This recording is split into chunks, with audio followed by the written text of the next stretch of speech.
विद्यार्थियों, आज हम लोग नामकरण के बारे में पढ़ेंगे। नामकरण की क्यों आवश्यकता है? तो इसका सीधा उदाहरण है, जैसे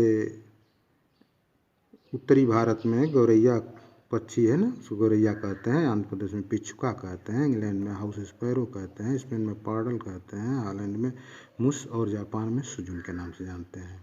तो एक ही जीव है, एक ही पक्षी है, लेकिन अलग अलग देशों में उसका अलग अलग नाम है, अलग अलग जगहों पर अलग अलग नाम है। तो यदि एक व्यक्ति एक स्थान से दूसरे स्थान पर जाता है तो गौरैया को बिना देखे उसके बारे में नहीं बता सकता है। इस असुविधा को दूर करने के लिए सभी जीवों के लिए नामकरण नॉमेनक्लेचर की आवश्यकता का अनुभव कैरोलस लिनियस ने किया।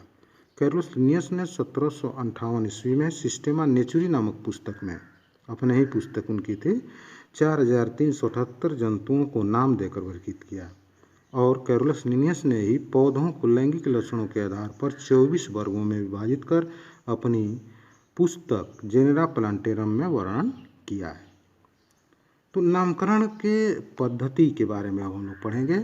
नामकरण की पद्धति है द्विनाम पद्धति। द्विनाम पद्धति क्या है? बायोनामियन नोमेनक्लेचर क्या है? तो इसके बारे में बायोनामियन नोमेनक्लेचर स्वीडन के वैज्ञानिक कैरोलस लिनियस ने जीवों के दो नाम रखने की पद्धति बनाई, जिसे द्विनाम पद्धति कहते हैं, बायोनामियन नोमेनक्लेचर कहते हैं। जीवों का प्रथम नाम जीव के वंश को दर्शाता है, जिसे जेनरिक नाम कहते हैं, तथा दूसरा नाम उसके जाति को प्रदर्शित करता है, जिसे स्पेसिफिक नाम कहते हैं।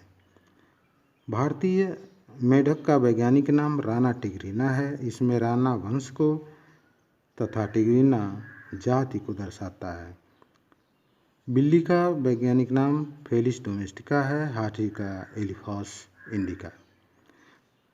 द्विनाम पद्धति में नाम लिखते समय वंश का नाम अंग्रेजी के बड़े अक्षरों से शुरू होता है तथा जाति का नाम अंग्रेजी से छोटे अक्षरों से शुरू होता है। नाम सदैव छापते समय तिरछे छापे जाते हैं और हाथ से लिखते समय लिखने के बाद नीचे तिरछी लाइन खींच दी जाती है। यह रहा द्विनाम पद्धति। नामकरण की अंतर्राष्ट्रीय संहिता इंटरनेशनल कोड ऑफ नॉमेनक्लेचर।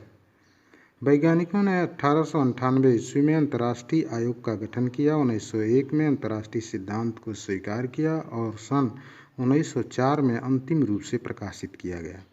नामकरण के इस अंतर्राष्ट्रीय सिद्धांत का आधुनिक संस्करण 1964 में प्रकाशित हुआ, जिसमें 86 धाराएं, 5 परिशेषिकाएं और 1 शब्दावली है। इस सिद्धांत का पालन international code of botanical and zoological nomenclature ICBZN के हिसाब से किया जाता है। इस सिद्धांत के निम्नलिखित नियम हैं। पहला नियम है, किसी भी जीव का वैज्ञानिक नाम लैटिन भाषा में व्युत्पन्न होना चाहिए। दूसरा है, इसमें जाति का नाम द्विपद और उपजाति का नाम त्रिपद होता है। तीसरा, वंश का नाम एक शब्द का होना चाहिए तथा पहला अक्षर बड़ा होना चाहिए। चौथा, जाति के नाम का पहला अक्षर छोटा होना चाहिए। उपजाति का नाम हमेशा जाति के नाम के बाद लिखना चाहिए। प्रत्येक उपजाति का नाम 3 शब्दों का होगा, जिसमें प्रथम नाम वंश का, द्वितीय नाम जाति का और तीसरा शब्द उपजाति नाम का होता है। 7वां है, एक बार वंश या जाति का नाम होने के बाद उसे बदला नहीं जा सकता है। एक हम लिखे हैं पुस्तक हिस्टोरिया प्लांटेरम। हिस्टोरिया प्लांटेरम के लेखक हैं थ्रियोफास्टस। अब अगली हेडिंग है वर्गीकरण से लाभ, एडवांटेज ऑफ क्लासिफिकेशन। क्या क्या है? पहला है, जीवों की विविधता के बारे में बताता है। दूसरा, जीवों की उत्पत्ति तथा उनके बीच परस्पर संबंधों का ज्ञान होता है। तीसरा, इनके द्वारा हम कम से कम समय में अधिक से अधिक जीवों के बारे में जानकारी प्राप्त कर सकते हैं। चौथा, प्रत्येक जीव की जीव जगत में स्थिति का पता चलता है। और 5वां है, जीवों के विकास क्रम तथा प्रमाण का भी पता चलता है। तो विद्यार्थियों, इस तरह से आज का यह पाठ समाप्त हुआ। अब अगला हम लोग अगले दिन पढ़ेंगे।